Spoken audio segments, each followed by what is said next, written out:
నమస్తే, welcome to our channel. YCP కీలక నేత మాజీ మంత్రి విడుదల రజనీ గత కొద్ది కాలంగా పార్టీకి సంబంధించినటువంటి వ్యవహారాలన్నిటికీ కూడా దూరంగా ఉంటున్నారు.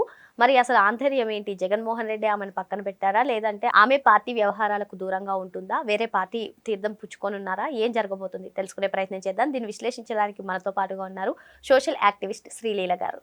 నమస్తే మేడం. నమస్తే అమ్మా. విడుదల రజని 2019 నుంచి 2024 వరకు కూడా ఆమె పార్టీ వ్యవహారాలకు కానివ్వండి, ఈవెన్ కూటమి ప్రభుత్వం అధికారంలోకి వచ్చిన తొలినాళ్ళలో కూడా ఆమె చాలా యాక్టివ్గా ఉండేవారు. మరి గత కొద్ది కాలంగా చూసుకున్నట్లయితే ఆమె పార్టీ వ్యవహారాలకు కానివ్వండి, లేదంటే అసలు వైసీపీకి సంబంధించిన ఏ కార్యక్రమంలో కూడా కనబడట్లేదు. దీంట్లో వైసీపీ కార్యకర్తలకే కొంచెం అనుమానం కలుగుతుంది. ఆమెను జగన్మోహన్ రెడ్డి పక్కన పెట్టారా, లేదు అంటే ఆమె పార్టీకి దూరంగా వెళ్ళిపోనుందా, లేదంటే వేరే పార్టీ తీర్థం పుచ్చుకోనుందా, ఏం జరగబోతుంది అంటారు? ఇక్కడ పాయింట్ నెంబర్ 1, అసలు విడుదల రజని ఆవిడ ఇప్పుడు ఏంటి పార్టీలో వాళ్ళు గెలవలేదు. మరి గెలిచిన 11 మంది బయటకు వచ్చి మాట్లాడట్లేదు, గెలవని వాళ్ళు మాట్లాడుతున్నారు. అది కూడా ఏం మాట్లాడుతున్నారు?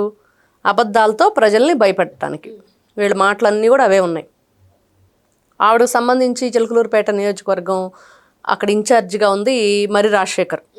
మరి అతను కూడా రాజీనామా చేసి పక్కకి వెళ్ళిపోయాడు.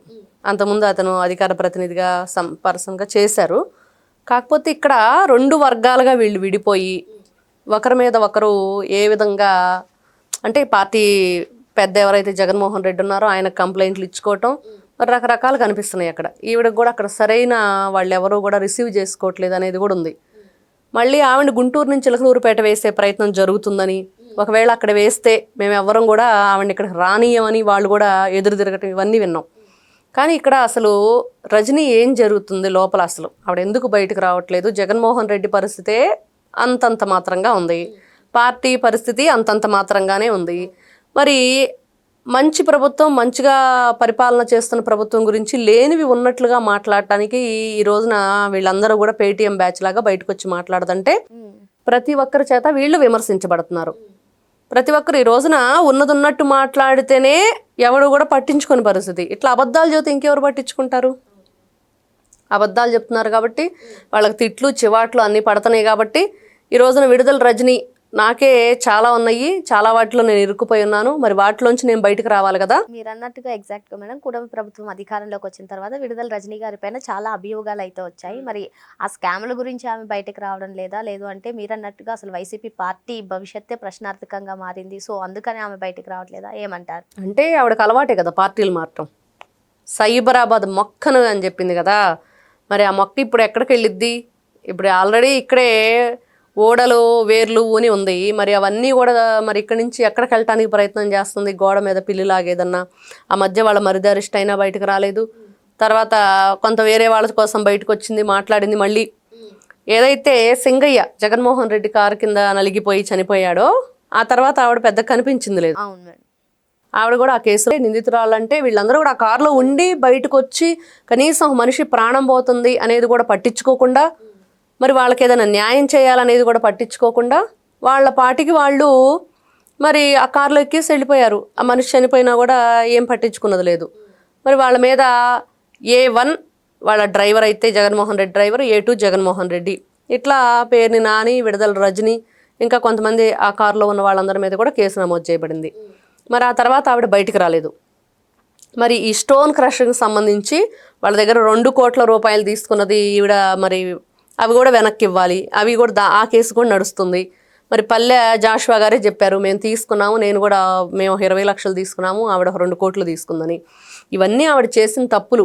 ప్రజలు ఆ పొలాలు స్థలాలు ఏవైతే ఉన్నాయో అవి తీసుకున్న దగ్గర కూడా ప్రభుత్వం దగ్గర నుంచి ప్రజలకు రావాల్సిన సొమ్ముని ఈవిడ మధ్యలో ఎంత తీసుకుంది, వాళ్ళకి ఎంత అందజేసింది. మరి ఆవిడ హెల్త్ మినిస్టర్గా ఉన్నప్పుడు దానికి సంబంధించి, మెడిసిన్కి సంబంధించి, అంబులెన్స్కి సంబంధించి ఎక్కడా కూడా దేనిలో చూసుకున్న అంతా అవినీతి చేశారు. అవన్నీ ఒక్కొక్కటిగా బయటకు రావాలి. ఈ రోజున ఆడుదాం ఆంధ్ర పేరుతోటి రోజా అరెస్ట్ కాబోతుందని వింటున్నాం. మరి నెక్స్ట్ రజనీది కూడా ఏం కేసులు ఉన్నాయి బయటకు తీయమని ప్రజలు కోరుకుంటున్నారు. ఎందుకు వదిలేస్తున్నారు? మరి ఈ రోజున బయటకు వచ్చి మాట్లాడితే ఒకవేళ నా కేసులు తవ్వుతారని భయపడుతుందా? నువ్వు వచ్చి మాట్లాడకపోయినా కూడా నీ కేసులు తవ్వేదే. ఎందుకంటే ఈ రోజున మాట్లాడతారనో మాట్లాడరనో అది కాదు, మీరు గతంలో చేసిన పాపాల చిట్టా బయటకు తీస్తారు. ఈ రోజున ఎక్కువ మాట్లాడుతా అంటే భయపెట్టేటన్నట్లు కాదు కదా. ఈ రోజు నువ్వు మాట్లాడుతున్నావు, నీ కేసులు తీస్తావు అంటే భయపెడుతున్నట్టు. ఎవరు మాట్లాడినా ఎవరు మాట్లాడకపోయినా వాళ్ళు వైఎస్ఆర్సీపీ పార్టీ అధికారంలో ఉన్నప్పుడు వీళ్ళు ఎన్ని రకాలుగా ప్రజలను ఇబ్బంది పెట్టారు, మోసం చేశారు, మరి వీళ్ళు డబ్బులు దండుకున్నారు, ఇవన్నీ కూడా ఒక్కొక్కటిగా బయటకు రావాలి. మరి ఈవిడ చూస్తే ఆ మధ్య వక్ఫ్ బిల్లుకు సంబంధించి ముస్లింలందరూ కూడా అక్కడ ఏయో నినాదాలు చేస్తూ ఒక చిన్న ప్రోగ్రాం అరేంజ్ చేస్తున్నారు. అక్కడికి వెళ్ళి మరి వాళ్ళు ఒకటిగా చేస్తున్న వాళ్ళని ఈవిడ వెళ్ళిన తర్వాత 2 వర్గాలుగా చీలిపోయారు. ఇట్లాంటివన్నీ వీళ్ళు చేసే కార్యక్రమాలన్నీ ఇలానే ఉంటాయి. వీళ్ళు ఎప్పుడు కూడా కలిసి ఉంటే కలసుకం అన్నట్లుగా ఉండరు.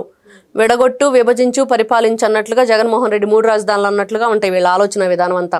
కాబట్టి విడుదల రజనీ కనిపించకపోవటానికి కారణం అక్కడ చిలకలూరుపేట నియోజకవర్గాల్లో ఉన్న అక్కడ కార్యకర్తలు కానివ్వు, వైఎస్ఆర్సీపీ పార్టీ నేతలు కానివ్వు, వాళ్ళు 2 వర్గాలుగా చీలిపోవటం, ఈవిడికి సరైన మద్దతు లభించకపోవటం, ఒకవైపు కేసుల భయం, ఇంకొక వైపు పార్టీ అసలు ఏంటి, ఆ జెండా పట్టేవాడు కట్టేవాడు లేదని మనం ఎప్పుడు చెప్పుకుంటానే ఉంటాం.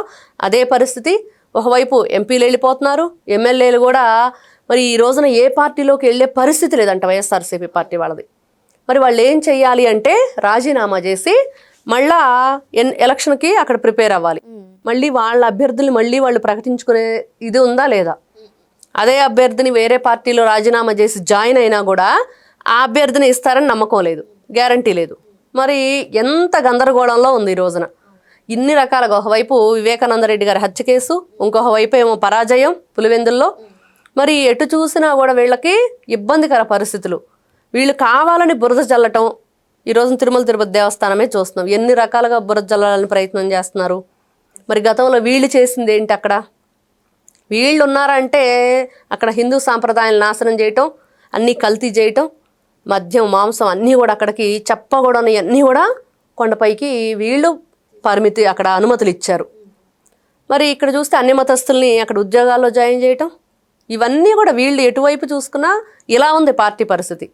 ఇంకా వీళ్ళేదో ఈ రోజున న్యాయంగా, చట్టంగా, ధర్మంగా అన్నీ కూడా సక్రమంగా నడుస్తున్న పార్టీ మీద ఈ రోజున వీళ్ళు బురద జల్లటం. ఇన్ని రకాలుగా ఉన్న ఈ పార్టీ ఏం చేస్తుంది? జగన్మోహన్ రెడ్డి మద్యం కుంభకోణంలో గిలగిల కొట్టుకుంటున్నాడు. ఎటువైపు చూసుకున్నా కూడా ఎవ్వరూ కూడా ఈ రోజున దాని గురించి ఆంధ్ర రాష్ట్రంలో ప్రజలు కానీ బయట ఉన్న తెలుగు వాళ్ళు కానీ ఎక్కడా కూడా ఈ రోజున ఏమంటున్నారంటే వైఎస్ఆర్సీపీ పార్టీ 2019 నుంచి 24 వరకు చేసింది ఏంటి, ఈ రోజున ఏ మొహం పెట్టుకొని మళ్ళీ ఇట్లాంటి మాటలన్నీ మాట్లాడుతున్నారు, వాళ్ళకి అర్హత లేదు అని. కాబట్టి విడుదల రజనీ గారి గురించి చెప్పుకోవాలంటే ఆ మధ్య చూసాం, సిఐ గారు అంటూ కేకలు పెట్టుకుంటూ మరి కారులో ఉన్న శ్రీకాంత్ని అరెస్ట్ చేయనీయకుండా అడ్డుకుంది. తర్వాత అరెస్ట్ చేశారు, అన్నీ అయిపోయినాయి, మళ్ళీ అతను విడుదలయ్యి వచ్చినట్లున్నాడు. కాబట్టి వీళ్ళ పనులు వీళ్ళు గుట్టు చేసిందంతా కూడా ఆ బండారం బయటపడిద్దనే భయంతో ఈ రోజున వాళ్ళ రక్షించుకునే ప్రయత్నంలో ఉన్నారు తప్పించి ఈ రోజున జగన్మోహన్ రెడ్డికి కూడా పార్టీ గురించి ఆలోచించే అవకాశం లేకుండా పోతుంది. ఎందుకంటే ఆయన బ్రెయిన్ అంతా కూడా ఆయన రక్షించుకునే పని మీదే ఉంది. అలాగే వాళ్ళ కార్యకర్తలు, వాళ్ళ నాయకులు, వాళ్ళ అధికార ప్రతినిధులు అందరూ కూడా ఎవరిని వాళ్ళు గతంలో మేము ఎగిరెగిరి పడ్డాము, ప్రజలు ఎగిరెగిరి తన్నారు, ఇప్పుడు మమ్మల్ని మేము తన్నించుకోకుండా పోలీసుల చేతుల్లో ఉండాలంటే ఏం చెయ్యాలి అనేది ఆలోచించుకోవడంతోనే వీళ్ళ టైం అంతా కూడా గడిచిపోతుంది. అందుకనే బయటకు వచ్చే టైం కానీ మాట్లాడే టైం కానీ ఉండట్లేదు అనిపిస్తుంది. మరో అంశంతో మళ్ళీ కలుద్దాం. Thank you madam. నమస్తే అమ్మా.